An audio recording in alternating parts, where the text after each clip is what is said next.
Welcome on in, everyone. Thank you so much for being here. I am 4x4 here with Sophchan for the NECC season kickoff for the split. Week 1 is upon us, and we've got Challengers West action. Tonight's matchup, University of Houston Premier versus Cal State Dominguez. Soph, how are you? Doing great! So happy to be back once again for NECC. You don't see fish around here today. It's fine. 4x4 is definitely going to be a most wonderful substitution. We've worked together before and it's a pleasure to be here once again. But as you said, it's the first time that we are here for NECC on the fall 2023. And starting out with challenges as well. I believe we have been having challenges from east to west all throughout the evening today. It's just wonderful to keep on seeing high level play because we got diamonds, we got masters. What's going on? No, this should be a good one. And again, it is University of Houston, the Cougars of UH against the Cardinal, or the Toros, excuse me, are their actual mascot, but this is CSUDH Cardinal is the name of their team. And yeah, looking forward to this one. We might see some roster swaps even in between a couple of games. Cal State Dominguez Hills coming into this game with a lot bigger roster, a lot more players. So, given that this is a best of 3, and even though we did have 2-2-0s earlier in the day, we might see a little bit more if things maybe don't go right for Cal State Dominguez Hills in game 1. They've got a few other names that they can call on, switch up style, switch up comfort, etc. Definitely. On screen, we already have the UH Premier roster you were talking about, the enemy team, but I'm going to give you the chance to talk about them in a little bit. So for our UH Premier roster, we have Zakutara on the top lane, Ancient in the jungle, Saucy Kevin 29 in the mid lane, Bobby Filet in the bot, and Kefi for support.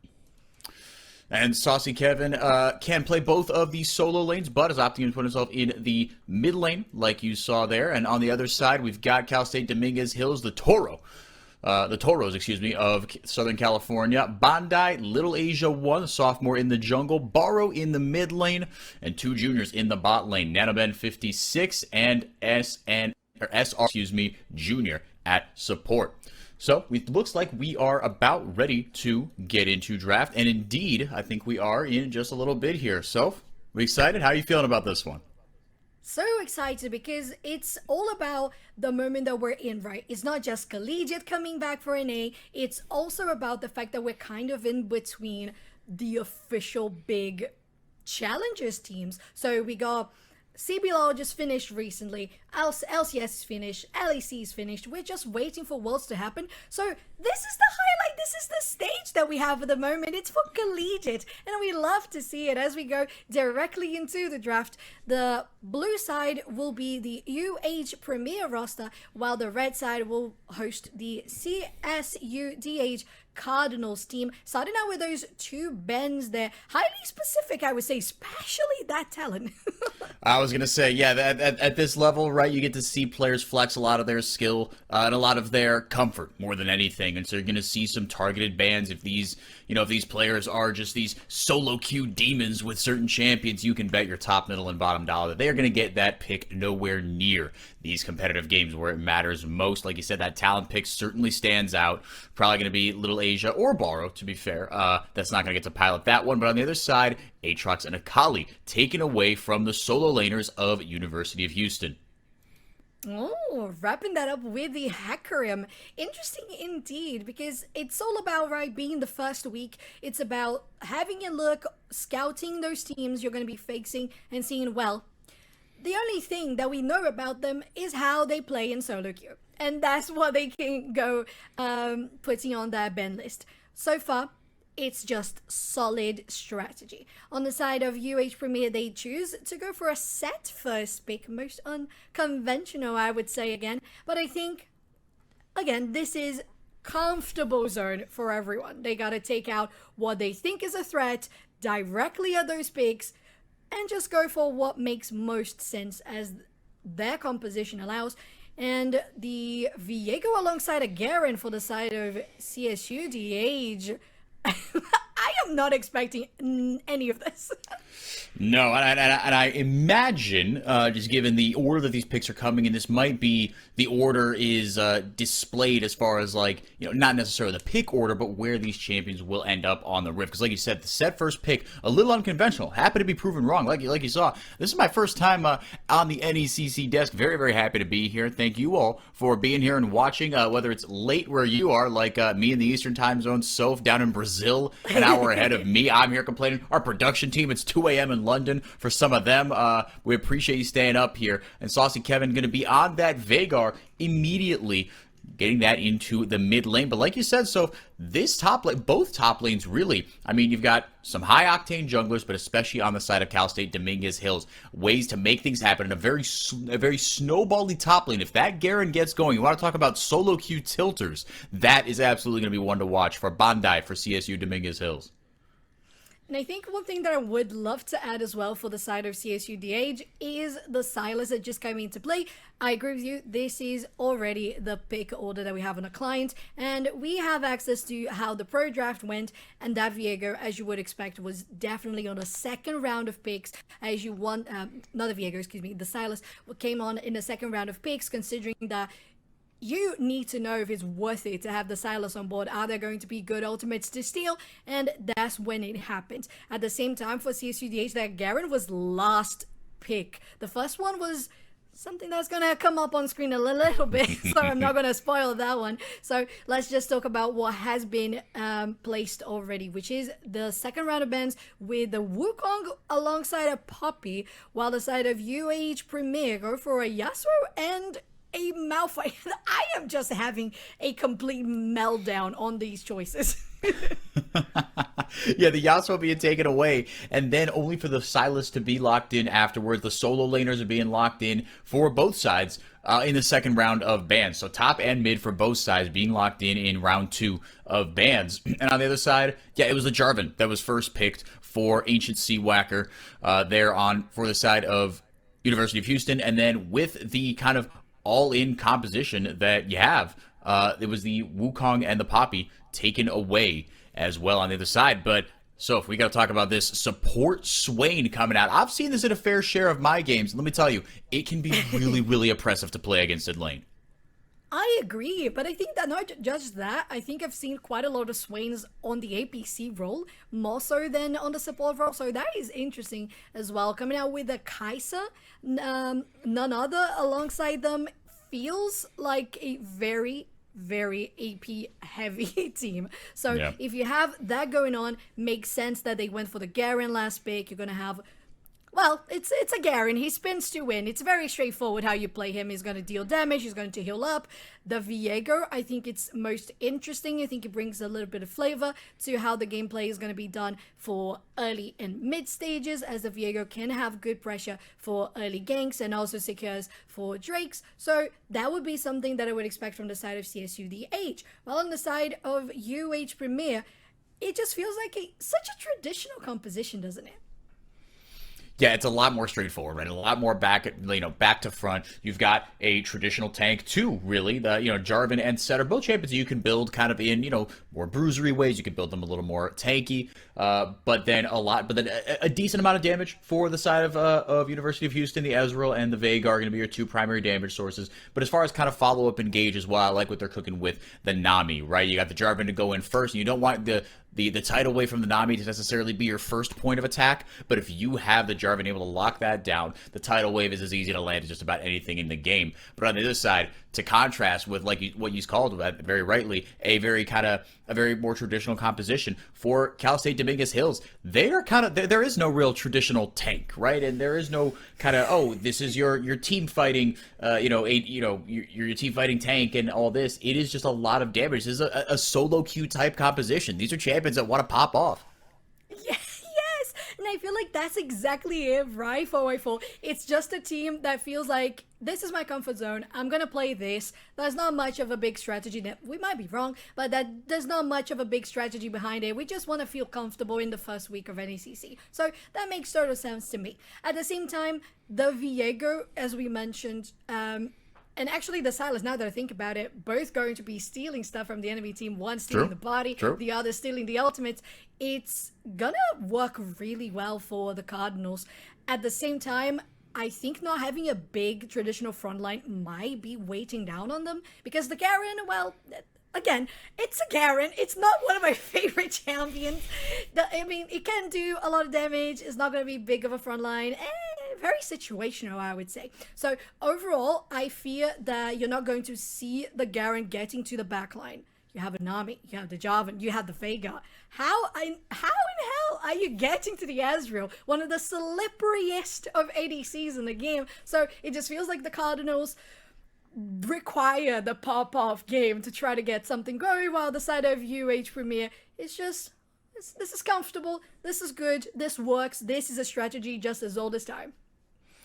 Yeah, it is high risk, high reward, and I'm looking at, especially like you pointed out, that mid game, right? The Viego, he's gonna have a lot of responsibility on his hands, right? If he can get going early, that's gonna be one thing, but then it's gonna be about, okay, it's what separates the good teams from the great teams. The mid game, right? You've seen so many players at all levels, really. I mean, we've been casting CB LoL for a split now, and you and I have also casted North American Amateur over the course of our years. The good teams and the bad teams are separated by what you do in the mid game. Anyone can be, again, well, not anyone can be a Chovy, but anyone can accrue a lane lead, right? CS very well, know some kind of trade patterns and stuff, but then working with your team to set up vision, make sure you take your gold leads to the right places, play around objectives well. That is where Cal State Dominguez Hills has to make all their money, because I don't doubt that each of these lanes can be very oppressive and take individual advantages, but then it's going to be, again, into this very safe composition that University of Houston has drafted for themselves. They're going to have an uphill battle.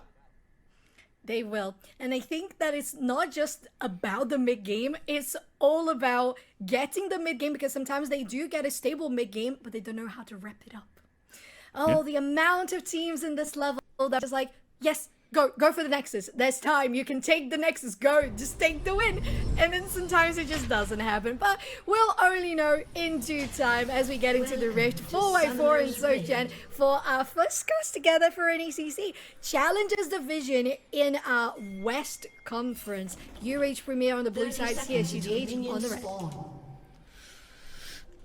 Let's get into it. Nothing too spicy here starting off. Even looking at summoner spells, rune choices as well. Nothing too crazy. The Halo Blades on the Kaisa.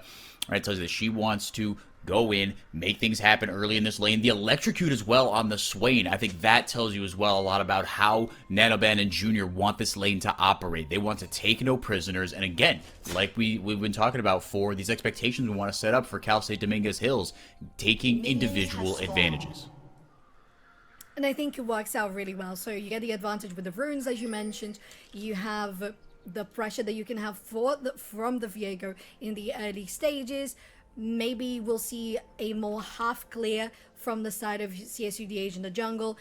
Maybe that could be a counter to trying to get something in the invasion side of things from the Jarvan. We'll see if that's going to be the case. But either way, starting out on the red side for the blue buff is CSUDH, and the opposite on the blue buff on the blue side is going to be UH Premier. So potentially both junglers not meeting each other for a little bit.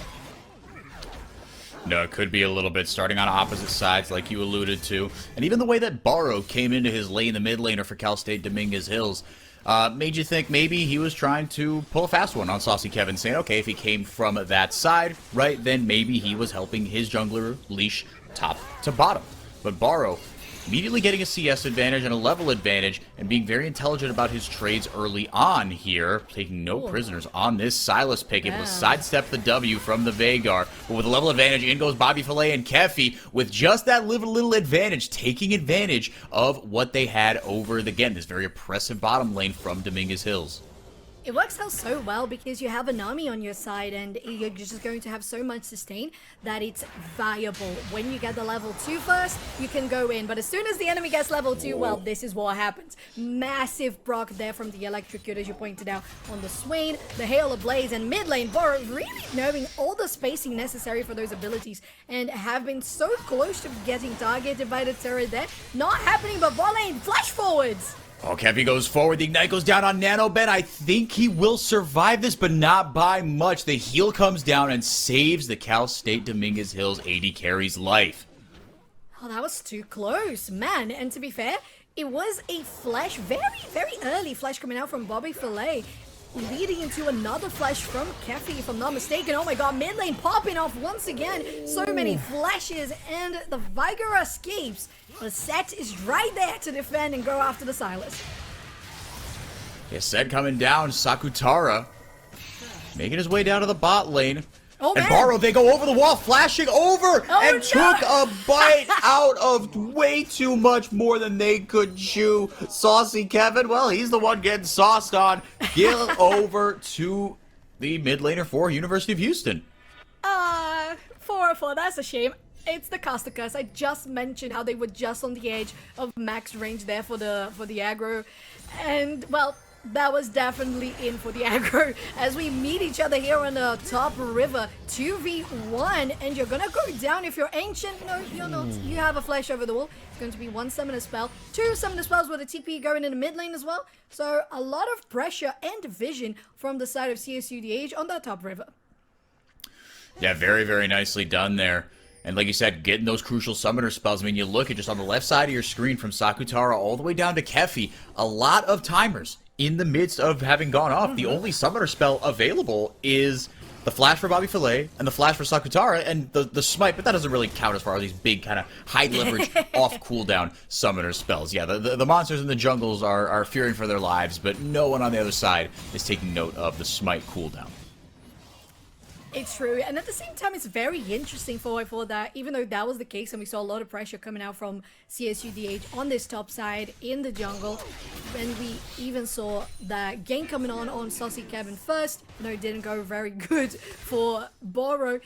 We see the side of UH having more of a lead on CS on basically every lane so far. Yeah, there we go. Basically every lane, although the two junglers are very even in regards to pathing. A lot of damage coming on to Cafe. You don't want to be that Nami. Jesus. No, now you've got a choice to make, right? Do you keep the sustain on you, or do you opt to make it onto your AD carry? Bobby Filet, right? Like you said, Ezreal is a slippery little bugger, and now with the tier as well, he's able to get back to lane and just kind of stay even as far as the effective gold in his inventory. Still a little bit behind that dagger there from Nanoben, but Barrow going in immediately. The amount of damage that a Silas could dish out with a full combo is scary. He's going to back off of this one. Able to get the cannon minion there and hit level 6 crucially. So now the fun starts, Sophchan. Now, like you said, a couple of Steely boys, Barrow and Little Asia on the Silas and the Viego. Once they hit level 6, the game is going to change. Yes, it will, because Boro is going to borrow some of those ultimates for themselves, and when you see that Silas hitting level 6, you really don't want to come out to play. And Viger is very rightfully so just underneath the turret, trying to farm as much as they can, at least trying to get the stacks on the queue as the Vega could always need. But man, the Silas having a potential ultimate from a Vega, excuse me? Of course, it's not going to be an actual execute. Oh, thank you. It's not actually going to be an execute, but gosh, is it going to deal massive damage? Because as you mentioned, the combo is already dealing so much, and they only had one book and a Dorian shield while that was happening. So interesting how they are going to manage this mid game. Already going for the first Drake. CSUDH is not in any position to contest. UH Premier guarantees the first Kalauto. About 500 gold ahead as a result. First neutral objective, like you said, so going over to UH Premier. And it's on the back of, well, a nice little CS lead from Saucy Kevin, but also, you know, despite the vision advantage that CSUDH got on the top side of the map. Sakutara and Bandai going back and forth here. Berserker's Greaves Rush, as is pretty standard for Garen players. The Triforce probably coming next. If I know anything about League of Legends, which, depending on who you ask, maybe I do, maybe I don't. But I think you do. I think you do. Oh, thank you, Sophchan. I appreciate it. No worries. No worries. But the CS leads are starting to pile up here, right? You're starting to see just a little bit of what we talked about. Is look, okay, part one is, you know, individual laning. right? And Borrow almost able to delay the recall there, but he's got that swiped Veigar ultimate like we were alluding to. But all across the lanes, on the blue side, about 10 CS ahead. Hang on a second, Junior looking for a cheeky angle here. Nanoben has level 6, that's big for the Kaisa, but hesitates, balking. And actually going to get hit by the bubble there. Nanoben's going to take an ultimate. Here comes Little Asia. Now, okay, it was the old bait and switch. Who knew? Not me. Junior able to get in and get out. Little Asia picks up the kill. It's exactly where you want to find it. Viego on the board with 1. It was definitely a bait, I agree with you, because Junior was like, oh yes, just hit me with a bubble. Oh, wait a second, Little Asia tried to go for potentially a dive. We'll see if that's going to be the case. I don't know if Kaiser is going to be able to push in the wave as fast as they want to. They are cornering, getting for the flank. 404 is about to begin. Here we go. They've got the cannon wave. The never move goes out. Vision of Empire will get a little bit more damage down. The trills are traded 1 for 1. Meanwhile, on the other side, Bandai able to get the ignite down onto Sakutara, but not enough to provide the kill. So 1-1. The kills are traded over. Yeah, 1-1 for support. So, to be fair, that is the best case scenario for the side of UH, because it was a lot of resources used there. You had not just the rotation coming out from Little Asia, so a lot of that time. Man, what that max range coming out from Borrow every single time is nasty. Nasty. And so far, Saucy Kevin can't deal as much damage in return. So very nice from Borrow to abuse the early pressure that you're going to have against the Veigar. It's something you pointed out, 404. This team on CSUDH has to get the lead to win. So I think they're trying to build something consistent here. Yeah, they're trying to go through, they got to pick a lane, right? And Borrow, he's got the individual dueling power. Hold on a second. Tidal Wave lands on a Little Asia. There's the EQ, and Ancient Whacker able to grab himself a kill. Borrow might have bitten off more than they could chew. Got back up in the form of Saucy Kevin. Keffy able to keep himself alive for now. Waiting in the wings. Bandai thought about going in there, but ran into a control ward and will cut bait and leave for now. But Rift Herald dropped into the mid lane. Big pressure from the side of UH Premier. I think that is good, because that's the only thing that they can do right now. Accumulate resources. This is going to give them the gold. My god, Saucy Kevin, just get out of there. You're scaring me. You're just making me nervous. Limit testing on that Veigar. But overall, it's what you would expect from UH Premier. They can't pressure that much in regards to kills. It's 3-3 on the board. The gold is actually in their favor just because of the amount of platings they just got in the mid lane, because of how much great farming they have been going for flash forwards and a kill. 1v1. That is a Solar-G in my land. Solar-G for Saucy Kevin will pay the iron price as a result. But when he flashed forward, I thought there's no way, but he knew the limits of their champion very, very well. Ancient Whacker going to grab one on the other side, serving it up for Bobby Filet just how he likes it. With a little bit of sauce on the side, some chips. Love to see it. Bello. Bello, bello. Just like this. Dive on a Kaiser, Nanoben is in trouble. Ancient Sea Whacker goes in with the EQ on one side. Keffy drops the tidal wave on the other. There's nowhere to run but into the waiting arms of the gray screen for Nanoben. Now, Sophchan, Houston starting to pull away with this one. Like you said, it was about a 1,000 gold lead after the turret plating. But hang on a second. My math's not very good, but the gold lead seems to have almost doubled. Yes, it suddenly has. Ancient Whacker, not in a good place, has to flash forward. Manages to dodge. No, not even close. That's what he's saying. And I think that what makes this so good for UH Premier is from the draft. Like, it comes from the draft. They knew they just have to be a little more conservative. They're not going to go full in, all out. They had one level 2 lead experience in the early game on the bottom side. They tried to get something on it. I think it was just a summon a spell. Finish. That's what you get. No, was it a first blood? I don't know. Either way, mid lane stealing abilities all around. Borrow might be getting the final blow on this one. They managed to escape, but 4x4, Borrow was just chunked. 4 players of UH on the mid lane. He knew exactly what he was doing. Saucy Kevin was never worried for a second, and Borrow has their life taken from them. 0-3-0. We've been singing their praises, Sophchan, and with the silence, it's easy to make these flashy highlight reel plays, but at the end of the day, on the margins, Houston have had their mid laners back, and now they're reaping the benefits and grabbing themselves a second dragon, little by little. Playing fundamentally sound League of Legends, Houston's composition is doing what we expected. Fighting better in these skirmishes, and in the end of the day, just putting themselves in a much better position to go ahead and win this game should they get there.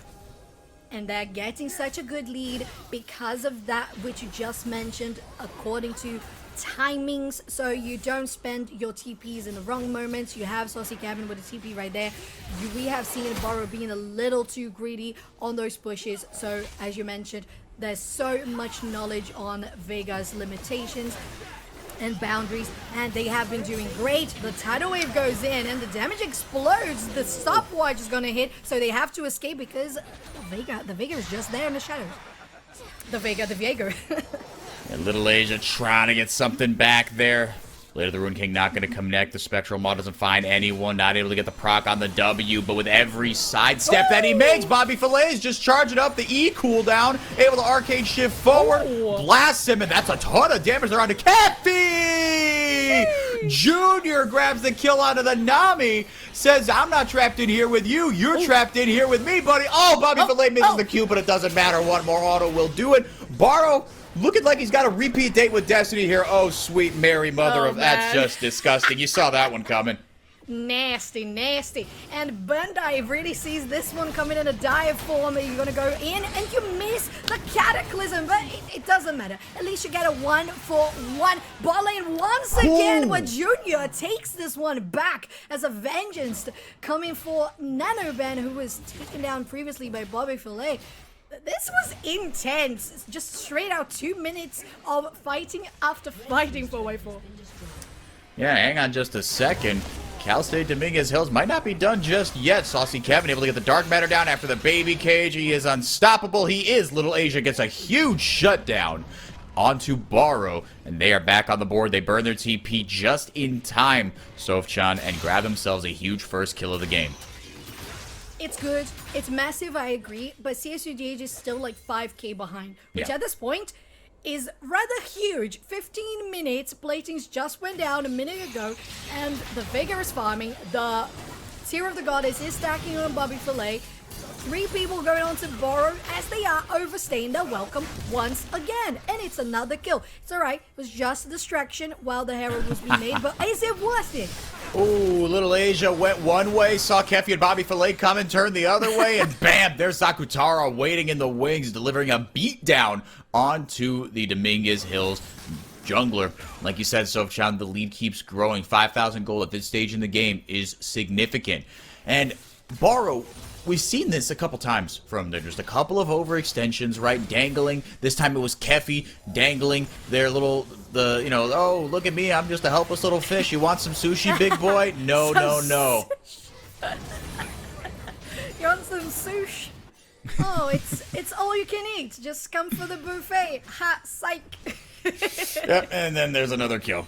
Yeah, but they do have the Herald here, so for CSUDH, they've got a tool in their pocket to try to make a big impact. But I mean, just looking across the map here, the deep vision from University of Houston is looking really good, and for CSUDH Cardinal, it is looking, I mean, you want to try to break open this mid-tier one, I guess. I mean, what do you do with this Herald to try to get the maximum possible effect? I was thinking about mid lane, but it looks like they're rotating for the other side. There was the lane swap, so Kais is in the mid lane, Varus in the bottom side. So I don't know how that's gonna fare. You have the cage getting in, and what a full 3v3, no, 3v2 for that matter. 4v2, I really don't know how to count. It's just over to you, 4x4. Ancient Whacker in on Navarro, able to abscond and abduct their way out of the German ultimate. The flashing away, Baby Cage not gonna land. Tons of ultimates coming down. Bobby Filet almost gets a couple with the Arcane Barrage, but will not find it. But doesn't really matter if you don't find the kills, because that is full purchase on the 3rd dragon of the game. Not only are the individual skirmishes, the individual laning, everything going right for them, but they are also starting to stack the dragons. UH Premier very much in control of this one. Junior pops the Demonic Ascension, trying to get something going here. Borrow jumps in with the Stolen Jarvan ultimate, and Ancient Whacker says, I will take that right back. Thank you very much. Big shutdown for Bandai, one of his first involvements into the game, but Bobby Filet is left free firing, and if you leave an Ezreal to do that, once he's got the mythic item, he will mow you down. 3 for 1. There goes the Herald. But, I mean, at this point, yeah, Little Asia's in the wrong neighborhood. They really are. They can get invisible, but that's just gonna get them safe to base. At this point, with so many KOs, 3 green screens on the green screens, 3 gray screens. Can you tell we're casters and not professional players? Exactly, that's the one. Gray screens on the side of CSUDH really just sets everything up once again, as you mentioned, for the third Drake of the game. The Herald basically just serves nothing. The only thing it serves for is denying UH of getting this buff, which would be massive for further pushing. So far, CSUDH haven't been able to take down any turrets or deal any significant damage to them whatsoever. No, every single turret standing and looking very sturdy indeed. And with that gold-plated border, that means the game has literally recognized that, yeah, CSUDH, they probably need some help in this one. So the objective bounties are available here. But even looking across, right, we talked about the CS differential, but now with the gold lead ballooning to 6,500, just looking at the inventories, you see everyone pretty much a half item at least ahead of their counterparts. I would say, and this is unfortunate because this is not exactly where you want your advantage to be, but I'm happy with what SR and Junior has gotten themselves. That Zanya's for a Swain is huge, but that's the thing. If you don't have the additional tankiness that a Round of Ages provides you, right, you're balling on a budget as a support, and so you're pretty much reliant on that stopwatch to make an effective long-term play as a support swing. You just don't have the stats to survive.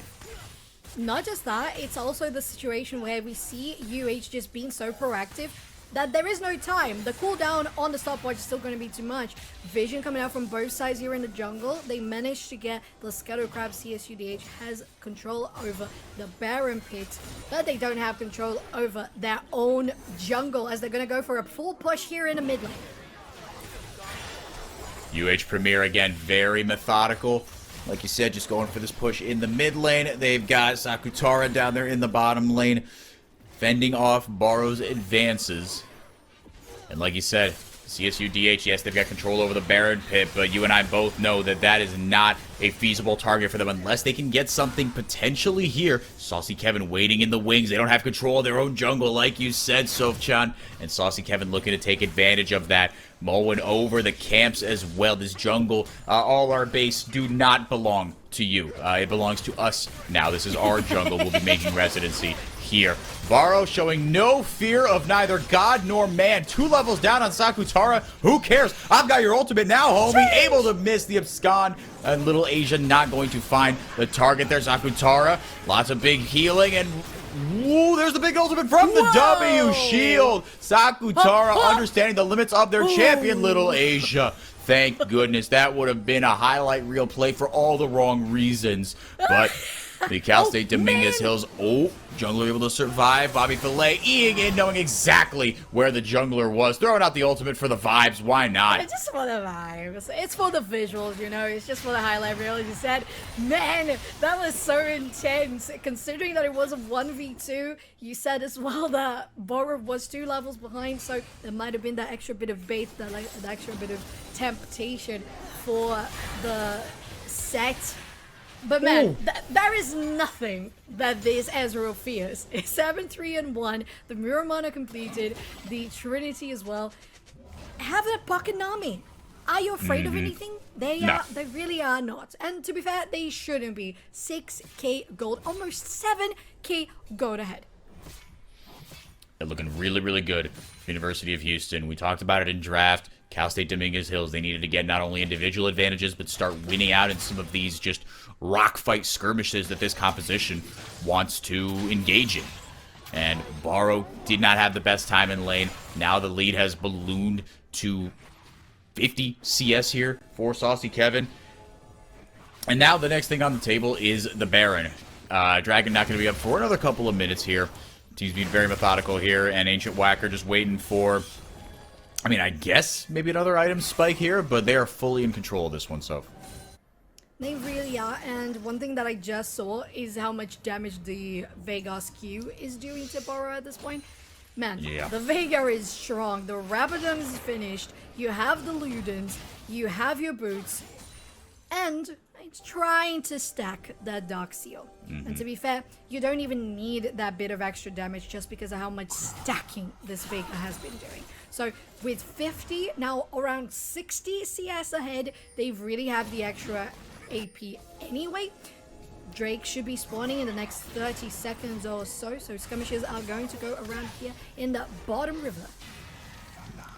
Bobby Filet able to get away from the Vision of Empire, waiting for the arcane shift. Keffy in the enclosed space. Thought that was a good idea to launch out the tidal wave. Just a zoning ultimate, as the kids say. And Zakutara has the unleashed teleports who can join the fight at a moment's notice here. Everyone up about, 3/4 of an item, effectively on average, over all their counterparts here. Baby Cage going down the zone controllers. Jeez Louise! I have never seen a Swain disappear that fast. My goodness. Complete control over the Dragon Pit. Soul is on the line, but with one member down, and not even all four pushing here. UH has their top laner up on the top side, just wreaking havoc, leaving Cal State Dominguez Hills just scrambling, turning tail between their legs. Let's see how many Zakutara can take down. Nano Ben! Homie, you were in the wrong neighborhood. The Ignite goes down, but the Duskblade able to get a proc off of the assist. It took both the summoner spells as well, and you got Zakutara, but for what? This Baron is going down like a hot knife through butter. Houston take down a crucial neutral objective. Melting forward for melting, just like the HP Baron at Kaiser and the Swain for that matter. Excuse me, the way this team has built everything just on getting resources. The four Drakes already. No Drakes for the enemy team. 4 Drakes. Soul, Chemtech Soul on the 24-minute mark. A Baron. 1 Herald as well. 6 turrets. I will repeat. 6 turrets to none for UH Premier. And it really shows that this is a stable, solid mid-game. And this is how you win, because there was some sort of advantage or lead for CSUDH in the beginning because of the advantages that champions would have in early levels. Well, it just disappears because these are hyperscalers. Yeah, I mean, and you can see even just the way that the Veigar is building, right? Just Ludens immediately into Deathcap. Junior might be in some trouble here. Demonic Ascension for what, homie? Get that out of here. Doesn't even care. I mean, you see how much damage they do, right? We talked about it in draft. With no true tank for CSU Dominguez Hills, they don't even have to build any sort of pen, right? It's just Ludens into Deathcap. It's just a disrespectful, just solo queue. I'm going to deal as much damage as possible. Big number, go burr build from the Veigar, and just one-tapping people. They are. Just like that, taking down this turret. Next one is going to be the inhibitor on top side. Ancient Wrecker. Quack? What was that again? Yes, Quacker. Okay, oh, it's Ancient Quacker. Oh! What have we been saying, by the way? I was having a laugh in my head because Quacker sounds like underpants in Portuguese. True. In goes Ancient Quacker. Finally got that one right just in time for them to pick up their 3rd kill of the game. A deathless game, might we add. Baro able to sidestep the W there, but Zakutara just 2 levels up and way too dang strong. Dotting some I's and crossing some T's as UH Premier look to be cruising to a Game 1 victory. Let's see if the Toros of Dominguez Hills have anything to say about it with their last stand, but with 3 Baroned up waves. 2, fine. Heading into the base, Junior. It's the Demonic Ascension Zanya's combo, and the rest of Houston is ready to just wait it out. Bondi going in, he's spinning, he's winning a little bit, but Zakutara joining the fight just to say, hey, good job, guys. I saw what you did there. That was fantastic. Let's clean this up. 5-0 ace makes it a Houston win in Game 1. And a big win for that matter. Really, really well done. Controlling everything, as you said, not just from the drawing board with the draft. They had a good composition that should be executed in the mid stage. That's what they did, and they wrapped up well, which was the one thing that I mentioned that sometimes get a little bit sloppy for collegiate. They did, just finished. I mean, you said it yourself. 3 Baron waves, super minions, everything destroyed. There's nothing that anyone can do. It's just how the game goes. Yeah, no, it was a very methodical game. I mean, it just had a very clear kind of beginning, middle, and end, right? We checked in with the CS leads, and they were at about, 10-ish at about 5 minutes. And then it was about a 20 CS lead. And then by the mid game, it was 60 CS leads, invading jungle camps, taking every single neutral objective except for a couple of those heralds, but playing to their strengths as well. And I want to commend especially, I mean, Saucy Kevin, he had a phenomenal game on the Veigar. Every time he took what looked to be an unfavorable trade, right? Really using kind of baiting, borrow into trades that they knew that they could handle, and then their teammates collapsed around them. Very, very good stuff. And so, looking forward to game two. I am a little bit worried about what Cal State Dominguez Hills can do, because traditionally, if you've got a team that, again, just looks like they're playing really solid, fundamentally sound League of Legends in what Houston Premier is doing, how do you attack that? My gut would say, well, you throw something like that composition at them. You throw something like the Viego, the Garen, something very volatile, right? Throw a bit of a grenade, something a little bit off meta into this Houston machine and see if you can trip them up. That didn't work. Where do we go from here? I would say that things are going to change from where they decide to play. So if they want to go blue side, if they want to go red side, are they going to utilize that well? Because they had red side, and of course, let me have a look here at the pro draft so don't get confused. So having red side, they decided to go for very scattered approach for the first Ben phase, having the Aatrox, having the Akali, the Hecarim, and then the first pick was a Swain. You gotta be very, very confident. Very confident about what you're doing, and unfortunately that didn't work. So I would say that being that first pick, the composition altogether has to change massively. They can still go for something more aggressive, but try to bring it a little more meta. Try to get something that can be more assertive and aggressive. You are not going to get that much coming out from the Garen. On the bot lane, you had the Kai'Sa with the Swain, but it was an Azrael. You weren't going to be doing that much damage if the enemy team wasn't pushing too far, weren't paying less attention. So it's a matter of tweaking. And it depends as well if they're going to go for blue side or red side, because if they can utilize it well, they could take some of those big weapons. To be fair, I think the Veigar, as you mentioned, with Saucy, it was amazing. I don't think Veigar has to be a targeted ban, but a couple of these things can be sometimes stolen if your team plays one of these champions well. They can be denied on the ban phase. There's a couple of things that can be done to restructure how you bring this sort of aggressive composition in a more consistent style that doesn't depend so much on things. Ooh, we got a little graph going on. Ooh, I like that. So wow. We have 72K. What in the hell? That's a big lead. That's a big lead. I would say that's a big lead.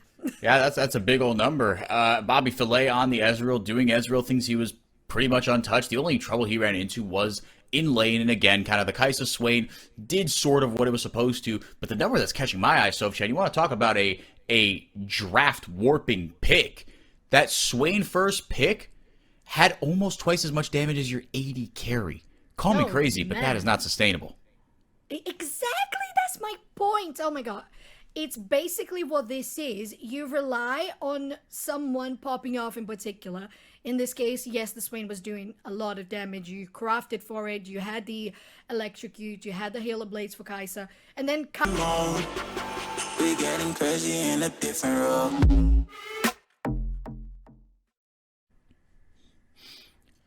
Welcome back, everybody. Thank you so much for being here. Game 1 in the books. Game 2, it's do or die for Cal State Dominguez Hills Cardinal. I am here joined again by Sophchan as they take on University of Houston Premier. The teams have swapped sides, but will the results swap? Well, we'll have to wait and see. Soph, we wanted to see something a little bit more control, a little bit more meta from Dominguez Hills, even though they, after having been very, very soundly beaten by a very just clean game from University of Houston, that's how sometimes you need to throw a wrench into some plans here, but it didn't really work first time around. No. So what we have been thinking about is a switch up of some kind. So one thing that you can keep, but then the rest of the things a little more reliable. So we'll see if that's going to be the case. I'm here pretending like we don't have access to the pro draft. And we have been a little bit about the choices. So you're going to get surprised with us in a little bit when that draft is on the screen. Oh, speaking of, thank you so much, production. You're so very kind.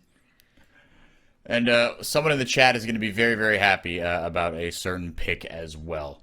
Aatrox, the first ban, looking like it might be a same sort of thing here as far as the bans are concerned. Again, really all you've got to go off of when you're scouting these sorts of games are, well, what are they slamming with in solo queue? And that's a lot of where these bans might come from. Occasionally get the ban-specific matchup, but again, this is comfort. We saw that with CSUDH Cardinals' first draft. It was a very solo queue-looking draft. It was a champ that was, it was a draft that was a lot of comfort.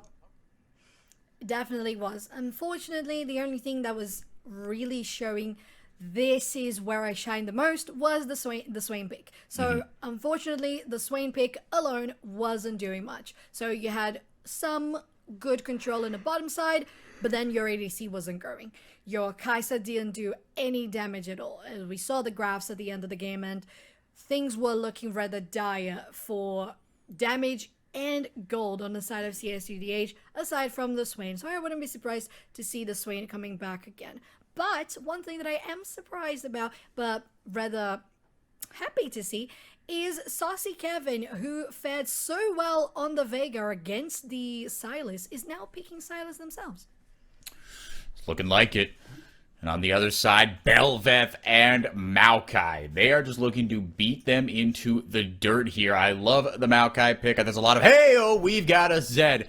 Borrow. Woo! Woo, baby. This should be interesting. I think there are two champions that I have yet to cast in my years. Zed is one of them. I think I'm down to just Katarina that I have never cast a game of. I think that is literally it. Oh man, now you got me interested. Let me have a look at the list of champions here. Oh, I haven't casted a Briar. I think aside from that, True. I have not casted Briar or Neferi. You know what? You got me there. Fair enough. There you go. I think other than that, I think I've seen every single thing, including the Zed, including Katarina, and it's on Collegiate. It's the home of experimenting. It's the home of doing things that work for the specific group of students playing together. And I did mention Saucy Kevin potentially going for the Sylas, but it looks like Saucy Kevin is actually going to go for the Jace instead. So it's going to be top lane Sylas against the Malphite.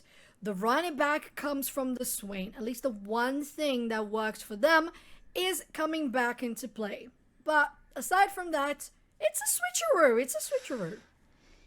Yeah, a little bit here. Taking that Sylas into the Malphite matchup. Looking for the all-in. A lot of great ultimates to steal there from the side of Cal State Dominguez Hills. Again, the teams have swapped sides. Saucy Kevin looking like, he's going to be on that Jace. And someone in the chat, I think specifically requested the Jace. Said Saucy needs to show his Jace. Let my man cook. Well, guess what? He's about to cook.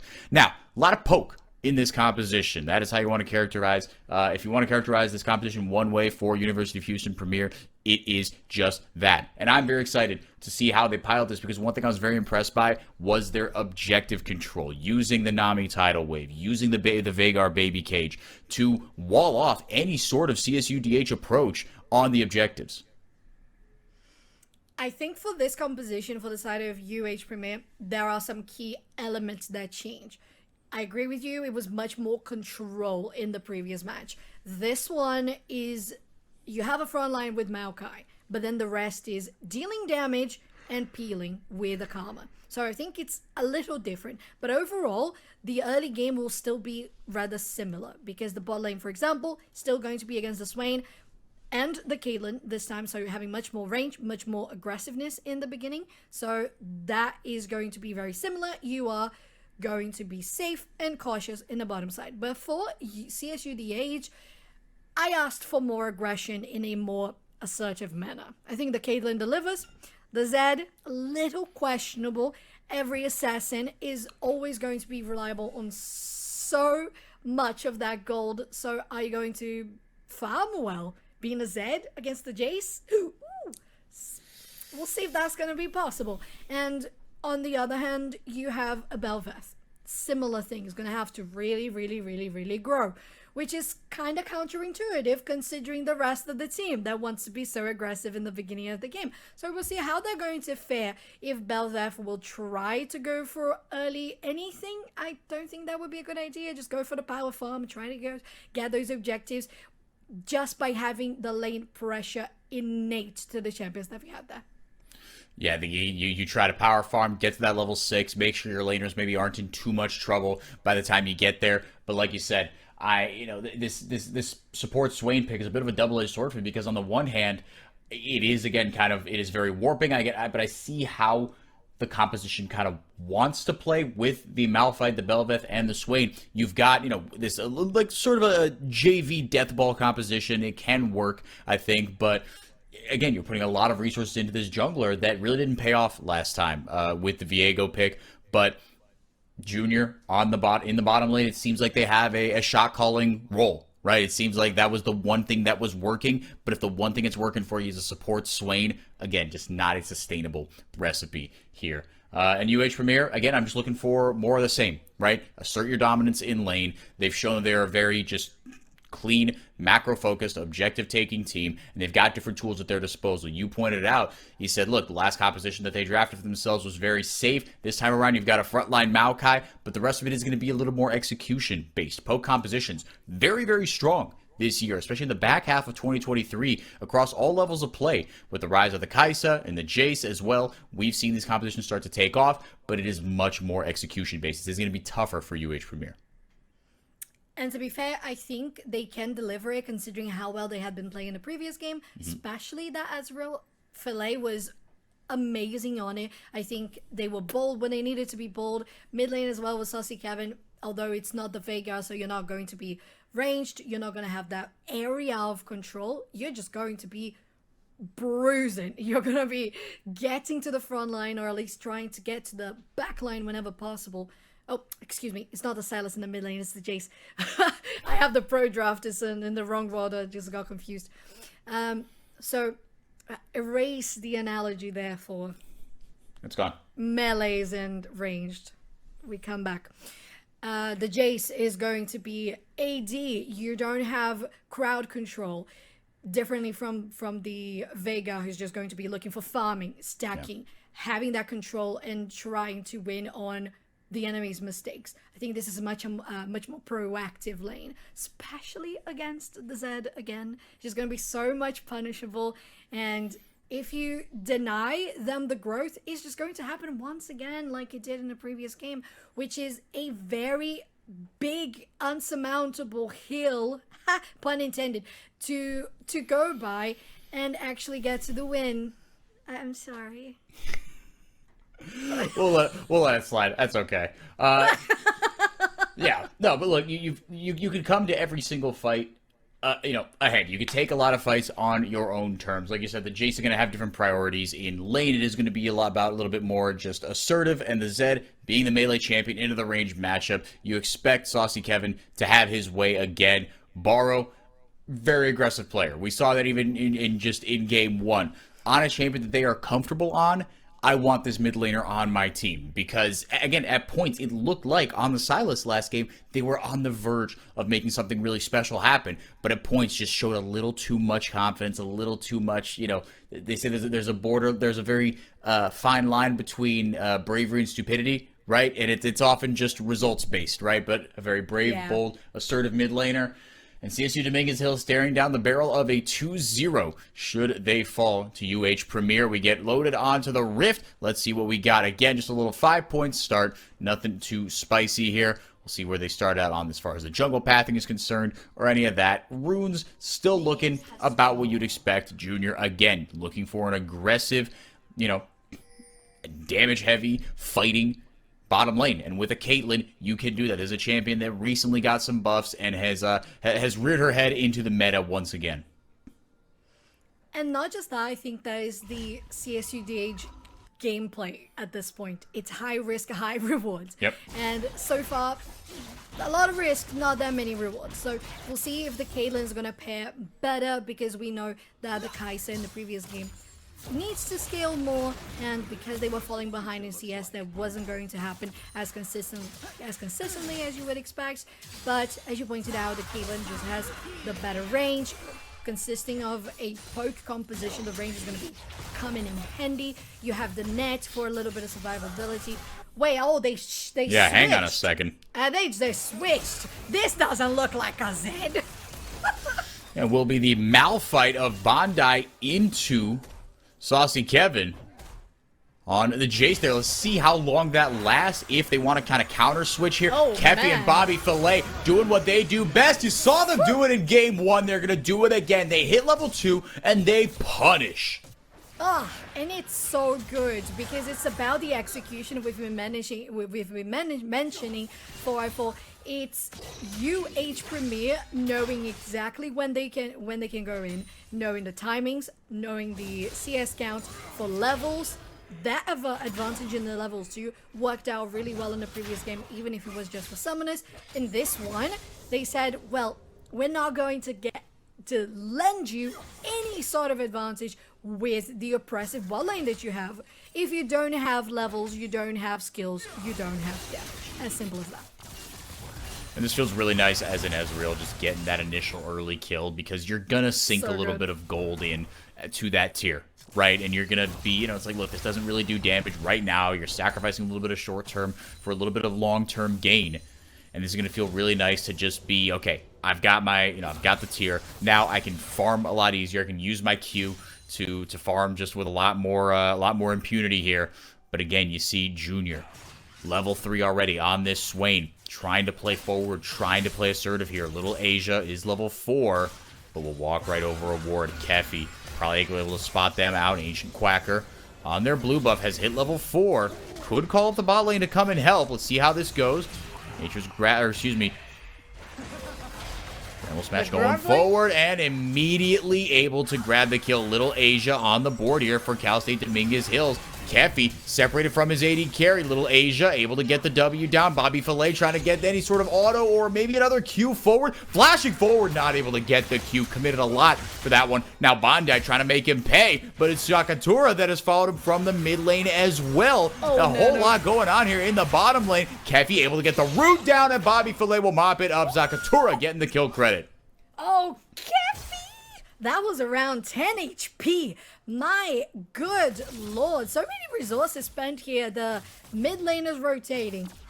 The summoner spells. Keffy knows some of the spells. Junior knows some of the spells. Nano Ben knows some of the spells. And only person who has anything left here would be Saucy Kevin and Bobby Filet, only remaining with that heal. Oh my god. Quacker coming out for Borrow. Saucy Kevin is the bait. It might just be enough. Pushed into the turret. Doesn't get the aggro in. Snipe lands. Not enough damage thus far. Maybe this Zed is going to escape. They do. But man, this game is just heavy loaded on fight so far. And again, you're seeing it, Borrow, just biting off a little bit more than they could chew. And Saucy Kevin doing a great job of communicating with Ancient Quacker of just saying, hey, I bet I can get them to overcommit. I bet I can get them to commit a little far forward. Hang on a second here, above and below, gonna land on Saucy Kevin. And just like that, the caster curse rears its ugly head, because it's exactly what Borrow did to Saucy Kevin. Oh, you were whispering on their ears, I know it. Don't tell anyone. It's a secret. It's fine. Nobody knows. Nobody is ever gonna know. No, it's not on the internet. No, definitely not on the internet. Definitely not live. All right, coming out to 5 minutes. That first Drake is on the board. The Inferno is going to be the first one online. Zakutara has switched places again and is going to be facing the Malphite. Saucy Kevin in the top side. He's going to have big advantage, as we mentioned from the start, against the Zed. So it's a good call from UH Premier, and that is going to allow for easier rotation. Oh my god, unstoppable force back on your face, and Malphite can't do anything about it. Well, that feels good. Zakutara grabs the ultimate, dumps it immediately into Bondi. Says, take your Comet, take your Poke, take your Sheen, and go home. up 1-0 in the lane match, or 2-0, I should say, excuse me. Zakutara grabbing a kill onto each of the CSUDH solo laners, just collecting bounties, clicking some heads on their way across the map. And now Houston here, having the first purchase onto the Drake, but Junior able to grab the Never move down onto Kefi. Little Asia in some trouble here, but able to pick up a kill for their troubles. Kefi burns the Ignite. Never move down. Junior again just frontlining on this Swain, but the numbers disadvantage. Looking to rear its ugly head. Bondi gets there. It's too little, too late. Bobby Filet will somehow survive this and pick up a kill for his troubles. It's all going wrong for Cal State Dominguez Hills as they clean the fight up, and the Silas is 5-0. Sophchan. Ah, the triple kill. A triple kill, if that was ever a count on this Silas. Well, they've taken down every single member, no, excuse me, just not the Zed, but almost every single member of a CSUDH. Man, that was very intensive in how CSUDH was trying to approach it. They had somewhat of a good presence, but still, the ADC ended up being a little scattered. Nano Ben is not the first time that we see them on the Caitlyn going, oh, this is, excuse me, top lane. Hang on a second. Death mark down, but can't get any sort of damage down onto Saucy Kevin. Just no fear at all onto that one. Still up a little bit of CS here is Borrow. They're doing a lot better this time around, but Zakutara, Sophchan already on a mythic item. Everybody else is just playing with their Cutco knives in their inventory. Exactly. Bondi, though, is going to go on Saucy Kevin, Unstoppable Force, and maybe the last hit from Borrow. It lands. So, finally, we're getting something good coming for CSUDH as the mid laner Zed is 1-0-1, the only person who hasn't died on the side of the Bulls. And I think the second objective might be going for UH Premier again. I don't know if there's enough pressure from Little Asia to try to contest it. We see Zakutara and Ancient Quacker around the area. Bot lane just bullying coming out from these two pokes and pushing out for plates after plates, which they did super well in the previous match. Zakutara throws out the Everfrost, got Ancient Quacker waiting in the wings. Bar able to sidestep the accelerated shock blast, but I think that is all that they will be able to do. To the skies, says Jace from the critically acclaimed arcade League of Legends. I screwed up the copy pasta. It's late here. I couldn't do it. I'm sorry. It happens sometimes. It happens. I made bad puns. You screwed up the copy pasta. It's fine. Yeah. But at least one thing we know. We still have Bobby Filet and Kefi just demolishing the lane that was supposed to be the heavy hitter, the lane that was supposed to be poking themselves, but they even have the advantage of Kefi having big damage with the empowered Q, but also getting movement speed and shield being an enchanter. So there's that bit of upper hand that they've got.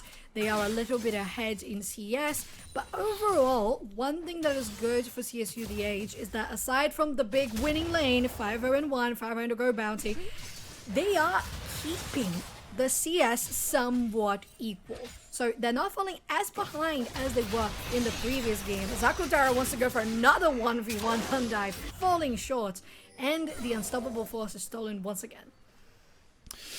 Adding some insult to injury. Yeah, Zakutara up big on the top laners doing battle in the mid lane. Like you said, Sophchan, it's not all doom and gloom. Look, Houston's still very much ahead here. Up 4 kills, 1 neutral objective, 2 neutral objectives, excuse me, to 0. Nano Ben is down. The unsung heroes of last game, Bobby Filet and Kefi, making big moves here in game 2. Utilizing every single thing that he can, and Unstoppable Force to go away, Zakutara manages to escape. And my point there, 4x4, is that they know how to use their resources, because Bobby Filet and Kefi don't have their flashes, but it's fine. They use that at the same time, they can keep track of each other's flashes, and they guarantee the kill. And a good control of the board. Oh, Little Asia in some trouble. This was the one thing that seemed to be going well for them. 3 kills on the Belveth early is fantastic news, but if they keep on dying, and Ancient Quacker and company ensuring that that's exactly what happens. Borrow getting a ton of damage there onto Saucy Kevin, but it doesn't look like it'll be enough. Nanoben trying to get the headshot down. Kepi responds with a root shutdown over to the AD carry of CSUDH. Now Junior in there with the Demonic Ascension. Could this be what the bot lane was looking for? Indeed, it's looking like it's shut down for the support of the Toros. And Kepi trying to get the kill back, onto Caitlyn, and indeed will. 4 kills for the bottom lane of UH. Looks like that will be all they get. That was close. When I saw things coming on, I said, well, it depends on Nanoben hitting those traps. And it happened. Finally, it happened. Junior coming out with the... so what's that called again? Beautiful name for the ultimate? For Swain? Demonic Ascension. Demonic Ascension, lovely name. So coming in with the Demonic Ascension, dealing all the damage that you would expect that we saw Junior doing in the previous game. Amazing. Borrow finally dealing some damage, but Saucy Kevin is out of the range. Yeah, Saucy Kevin, thundering blow outside, not able to land the shock blast. Little Asia has his jungle completely lit up here. Saucy Kevin, knowing that Borrow's got all their abilities back up off cooldown. Thought he read the motion there up towards the top lane turret, but not the case. Zakutara, able to dash over, grabs himself the Demonic Ascension, and hang on a second. Oh, how the turntables! That is so much damage from your 8-kill Silas. That Demonic Ascension just hits a little bit harder. They are not all created equal, Sophchan.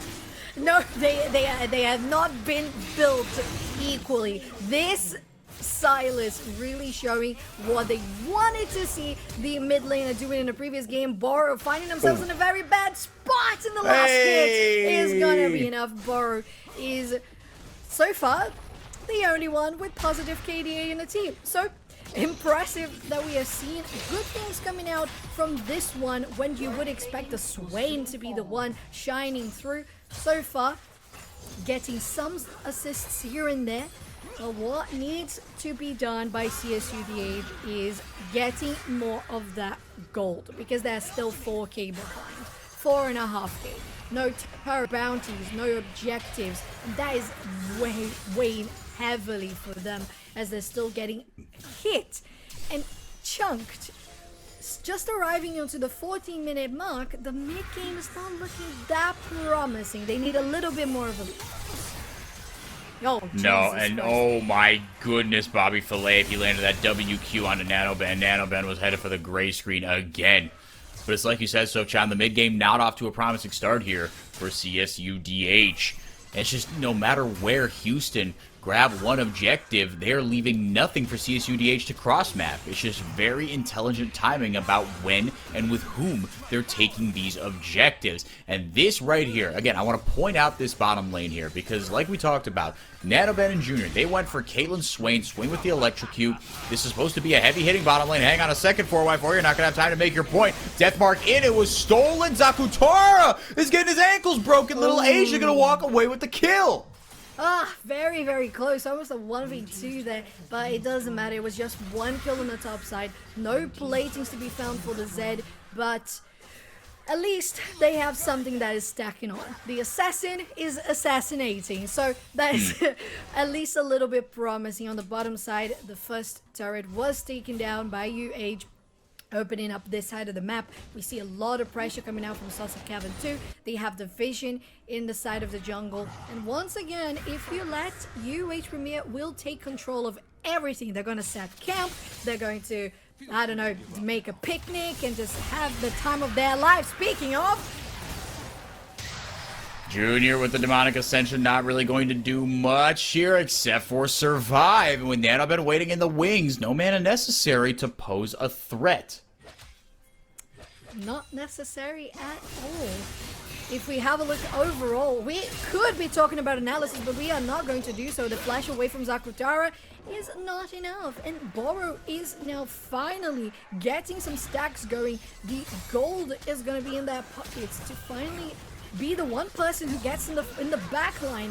At the same time, the Herald is being finished by UH, the second one that they get. They have also collected the 2 Drakes, and they're rotating to take that shutdown. Barrow might be in some trouble here. Actually, they are in big trouble. They are in the completely wrong neighborhood. Keffy might be the sacrificial lamb here. Nope, just kidding. Bobby Filet having easy a time as ever, picking up his 5th kill of the game. 12 out of 16, 75% KP for the Ezreal. This is just what we've come to expect from them. And you got to credit the rest of the team. Even with a less traditional team composition, the way that Keffy is playing with this Karma, again, with just landing the roots, knowing when they can push up, and leaving their AD carry completely able to free fire. It's impressive stuff. Little Asia able to get out with the dashes that Belveth has built into her kit. So many of them. Keffy, this is what I'm saying, just creating so much zoning with this Karma, something you wouldn't expect from an Enchanter, but just making Bobby Filet's life so much easier, and able to snipe down Bondi with the ultimate. Barrow getting it down onto Keffy. The deathmark actually goes on to Bobby Filet. Keffy, there's no chance! Double kill for Bobby Filet. We have Junior coming around. Maybe they're gonna get something out of it. Lil Asia going for the flank. Bobby Filet manages the dodge, goes straight for Keffy, who's down first. You get your ulti. Lil Asia goes down though. Bobby Filet takes one back while the rest of that team is demolishing the base. The turret is down. The inhibitor is gonna be next. The next charge from the Herald will hit.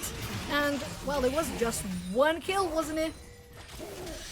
Yeah, by the way, the base is in tatters. 10,000 gold lead at just 18 minutes. This one even more dominant from University of Houston Premier. Zakutara taken, ironically enough, the one thing that's been going well for CSUDH in Game 1 was that Swain ultimate and wreaking havoc with it. There's just something especially BM about what Silas can do. Yes. But Sophchan, once he got off to a 5-0 start. Oh, Little Asia, you have to know better. This is no longer your jungle, my friend. No, it is not. It is not. Hang on a second. It is on somebody's name. That is not going right. That's a little bit crooked, I would say. But going for the third Drake for UH Premier, they really just have such a big lead.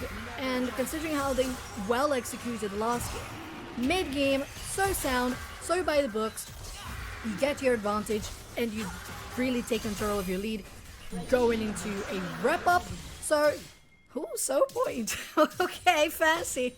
We got some fancy stuff going on. We're getting to so points. Are going to be the mounting soul. So a lot of defenses that are going to be granted for a team that already wants to be in the distance, poking the Ezreal, the Jace. It's just Zakutara that wants to be very up close and personal. And to be fair, 10, 3, and 4, they can. They don't need an invitation. No, they do not. No, and with a Zanyas, with an Everfrost, plenty of tools to make sure that they stick. An Ancient Quacker, this is support Maokai hours with so much damage on the enemy team. That Radiant Virtue feels so good, right? And I appreciate the self-awareness from Ancient Quacker. It looks like they found a home here, playing these supportive junglers with the Jarvan early on, and then you get that. Get the Demonic Embrace going for a little bit of damage on the Maokai, and then you just say, nope, I am a heal bot. We have squishy members on our team. We're going to make sure that they stay alive. I'm going to throw on my ultimate, and everyone's going to be really, really happy and healthy, filled with yummy goodies that I am going to provide. Houston, going to grab the Baron on spawn. Pretty much uncontested, and if that doesn't tell you how this game is going, I cannot think of a better microcosm to point you to. Sorry. Yeah, not even a rally on Soul would be in a better microcosm than this one. The contest is coming. The cavalry might be here. TP is coming from both top laners. Let's see if this is going to be enough. 100, 1,000, 900. It's done. Yeah, because 3 members are busy with Zakutara and a stolen Caitlyn ultimate. Rooted, but will not be an issue. Able to buy some time for Bobby Filet to do some damage. Hang on a second now. Mid lane and jungle for CSUDH. Grabbing themselves some kills here. But who else? Bobby Filet, because when you leave the Ezreal untouched with the Muramana having been already completed, that's what's going to happen. Yeah. Abilities upon abilities. Oh, you're not gonna survive that one. Come on. Oh, okay, never mind. All right.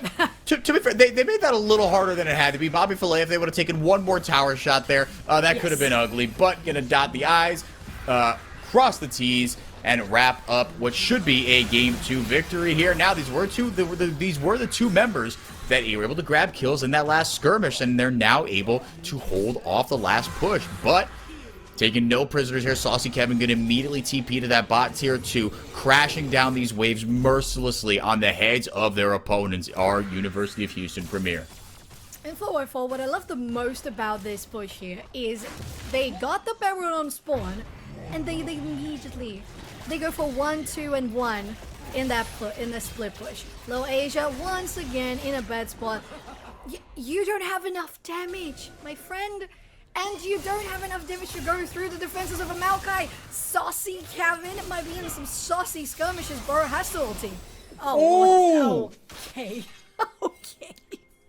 That's Jace from Arcane, bro. We don't know if Zed's going to be in Season 2, but he's not going to be in Game 2 much longer. That was rude. That was legitimately rude. Yeah, that was a little messed up. That was a... It's all Saucy Kevin. It was the same thing with Veigar, wasn't it? Mm-hmm. Yeah, putting the saucy in Saucy Kevin. Exactly. Doing a very, very great job on a pick, on two picks that really aren't flashy. The Veigar and the Jace. I mean, the Jace has some kind of pop-off potential, but the Veigar also just... The pop-off potential for Veigar is how quickly he can make health bars disappear. That's really it for that champion. It's a magician. I'm gonna make you disappear. And for my next trick, watch this. Yeah. Taking a Yumi out of the hat. Bobby Filet, again, just doing what they did last game. Just deleting Swains, blowing up health bars. Zakutar doesn't even get to use a Stolen Malphite ultimate. Little Asia slashing and dashing, but not even the Empress of the Void. And all her purple, squirrely little minions can do anything about the result of this one. GG's University of Houston Premier take down CSUDH Cardinal in a 2-0 couple of very clean games. Wow. There's the ace for the vibes. NECC Week 1 off to a fantastic start for the Texan squad. Yes, it really is, and so consistent. We spoke about it all throughout. Drafting consistent, early game consistent, and conservative. Mid game all out. All out! Because they know exactly what they can do, because they've stacked on the items, they stacked on the gold. The objectives more so, almost guaranteed, I would say like 90% over the 2 games. 90% of objectives. So that is pretty much what you want to see from a team, especially in collegiate level. This is top tier. So well executed, unfortunately, for CSUDH. They tried to go for different things out of the box, but it's something that we mentioned. A little too inconsistent. You don't have enough damage that quickly. You rely too much on kills. Have a little hard time getting the CS for those items. So how are you going to grow? Relying on pop-offs? Level 2? Well, if that is the case, go for a 5-stack. Big engage. Invading. Trying to go for reverse jungling. You know, something that can spice up. Get that spicy out of Kevin. Just ask him for the recipe. Yeah, whatever sauce Kevin puts in his Cheerios in the morning, it is working very well for him. Houston, like you said, just playing very good, safe, fundamentally sound League of Legends. This is really top-tier stuff because you saw, again, in the early games, the individual skill that the players have from Cal State Dominguez Hills. The Toros, they've got the pieces there, but it's just about being a little bit more, like you said, conservative, watching the mini-map, again, being a little smarter about the vision around objectives, things like that. These things that, again, just it's easy for me to say here behind a screen when I've got the, you know, the God mode observer view with every, you know, without fog of war. But these are the things that separate the good teams from the great teams. And right now, University of Houston solidifying themselves as truly one of the great teams so far. Just really, again, you know, you can only beat what's in front of you, but this was just objectively really clean at League of Legends. So, if any last words before we let the good people go? Well, my last one. Oh, we've got a damage graph as well. Oh, we got a damage graph. We got a damage. Oh, Wait, no, we never don't mind. have a damage I graph. thought I was going to like blow right by because we had it in game 1. My apologies. So if I interrupted you, I apologize. No worries, we're fine. I was just gonna say, man, it's just the start. We saw top tier League of Legends gameplay today. It's just the first week. We usually get around 9 to 10 weeks of NECC. It's full, all right? So sit down on your PC, fall back, and learn. Watch your VODs, get on scrims, learn more on how you can improve. Because being in the beginning of the season, you are trying to get in the groove. So it's understandable that you wanted to try to go for different things. But when things start getting into the middle, 5-week, 6-week, try to be a little more direct, or else you could be falling back because of those 2 out of the box unreliable picks. So those are my final words. What I expect is to see more from you, 4x4 around here, and see more of you guys, of course, because every week we're here for Wednesdays with League of Legends on NECC. What have you got to say? Well, thank you so much, Soph. No, if you guys, as long as you guys will have me, I will be here. I had a lot of fun getting to know these players and these teams, looking to follow them as they go forward, even if I'm not here casting. Looking forward to keeping up with the standings and your casting as well, obviously, and a bunch of other people that I know doing good work here as well. Again, thank you guys so much for being here. We've got, Rocket League on Friday. There we go. All right. The schedule coming up here. League of Legends Wednesdays is League of Legends. Friday. Now tomorrow is Rocket League, but we've got everything for you that you could want as far as collegiate competition. Looking to make and grow the collegiate scene. It's worked for traditional sports. Hey, why the heck not give it a try for esports in the old US of A? Thank you to our production. Thank you to NECC, the staff, the team's GGs. Again, University of Houston Premier take it 2-0 over CSU Dominguez Hills. For Sophchan, I have been 4x4. Thank you guys so much for being here. Have a great rest of your Wednesday.